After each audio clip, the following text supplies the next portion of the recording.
This is Chapter 17, Video 5. Let's launch.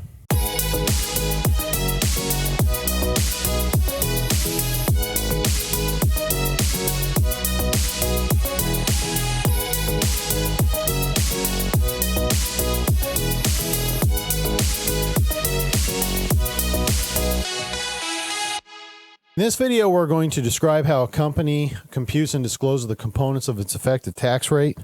If you ever read a 10K, that's usually one of the things that they'll actually disclose, and this is how they kind of go out with it.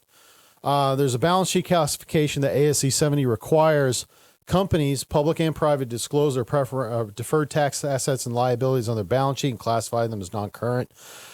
And I work on non-public audits. That's actually something that Beta does, and this is definitely something that we do. So it's very important for us to be able to get to the point where you have this stuff set up and done appropriately. Doesn't matter if it's public, doesn't matter if it's private. This is just something that you do, and it is actually an audit requirement. So ASC 740 does not permit netting of DTAs, DTLs. And some people might say, why not? Well, here's the thing. It lacks fidelity if you do that. So say, for example, I have a DTA of $1 million. I have a DTL of $1 million. I net the two and it goes to zero. Everything looks hunky-dory, and that's not necessarily the case. The DTA DTL has different aspects of it, and it's kind of like trying to merge apples and oranges together and calling it fruit. It doesn't work out that way. So you want to make sure that you are setting things up correctly and making sure that it all gets taken care of.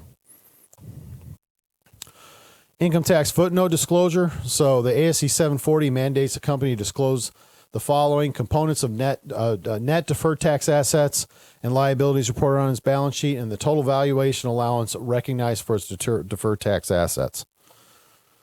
ASC 740 also requires publicly traded companies to disclose the following components. I'm not going to read these, but basically that's what they're required to do. I'm not going to really add too much to any of these. They are what they are, and there's not much else to say. So the computation and recognition of the income tax provision with companies' hypothetical tax provision. ASC 740 requires a company to reconcile its reported income tax provision attributable to continuing operations with the amount of tax expense that would result from applying the U.S. statutory rate of 27% to its pre-tax income. And so this is a requirement. You have to do it.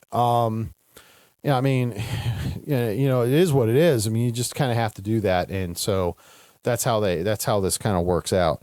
I'll be honest, when I worked in DTA DTL calculations, this actually wasn't me who was doing this. This was actually at the senior manager level. And so I don't actually personally have any experience with this, but these are the rules. You do have to follow those.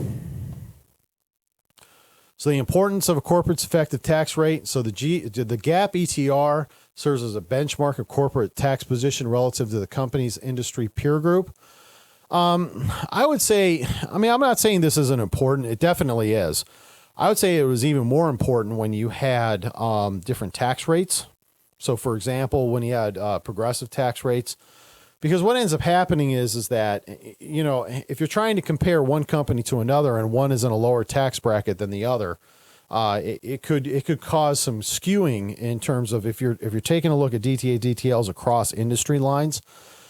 You really have to be able to understand what the ETR is in order to be able to better understand how that affects things. So, for example, if I have a tax rate of an effective tax rate of say 16%, versus a tax rate of 32%. So in the 16%, I have $1 million DTA DTL, and I have a 32% DTA DTL.